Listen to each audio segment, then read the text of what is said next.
امام حسن بصری رحمۃ اللہ تعالی علیہ کی بارگاہ میں ایک خاتون آتی ہے۔ وہ خاتون آ کر عرض کرتی ہے کہ حضور میری ایک نوجوان بیٹی کا انتقال ہو گیا۔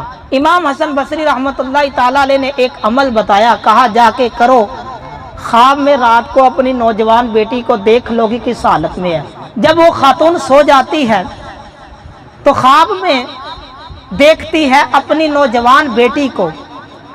حالت کیا ہے کہ وہ نوجوان بیٹی جس کا ابھی چند دن پہلے انتقال ہوا، اس نوجوان بیٹی پر عذاب کے فرشتے مسلط ہیں، آگ کے ہتھوڑوں کے ساتھ اس کے جسم کو نوچا جا رہا ہے، آگ کی زنجیروں کے ساتھ اس کے جسم کو جگڑا ہوا ہے۔ اس کی والدہ یہ خوفناک منظر دیکھ کر بیدار ہو جاتی ہے۔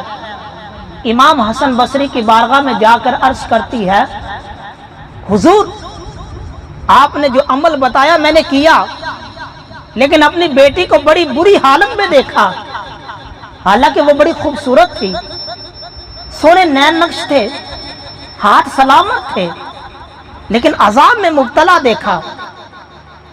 اتنا وہ بیان کر کے چلی گئی۔ کچھ ہی دنوں کے بعد امام حسن بصری نے پھر اس خاتون کو، اس کو اس کی والدہ نے خواب میں عذاب میں دیکھا۔ امام حسن بصری نے کچھ دن بعد اسی خاتون کو خواب میں دیکھا، کس حالت میں کہ وہ جنت کے عالی شان محلات میں موجود ہے، تخت پہ سوار ہے، سونے کا تاج پہنا ہے، اور وہ خاتون امام حسن بصری کو مخاطب کر کے فرماتی ہے، اے امام حسن بصری جانتے ہو میں کون ہوں؟ کہا نہیں۔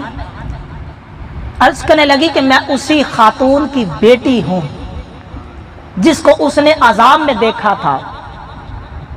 تو کہا تمہاری والدہ تو فرما رہی تھی تم پر عذاب ہو رہا تھا، آخر یہ انعام کیسے ملا؟ تو وہ خاتون عرض کرنے لگی، بڑی پتے کی بات بتانے لگا ہوں۔ وہ خاتون کہنے لگی، ہمارے قبرستان میں 560 قبریں ایسی تھیں جس پر عذاب ہو رہا تھا۔ ہماری قبرستان کے پاس سے ایک دین کا علم سیکھنے والا طالب علم قبرستان کے پاس سے گزرا، صرف ایک بار درود پڑھا۔ کتنی مرتبہ؟ صرف ایک بار۔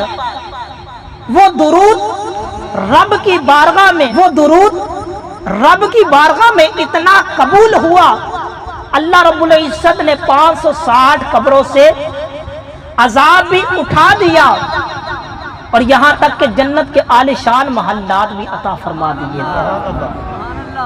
اس خاتون پر یہ عمل، اس کے عذاب میں کمی کیسے ہوئی؟ اب اس واقعے کا خلاصہ عرض کرتا ہوں کہ اس قبرستان کے پاس سے ایک دین کا علم سیکھنے والا گزرا۔ اس نے کوئی لمبے چلے نہیں کاٹے ہوئے تھے، کوئی بہت زیادہ عبادات نہیں کی تھی، صرف ایک بار درود پڑھا۔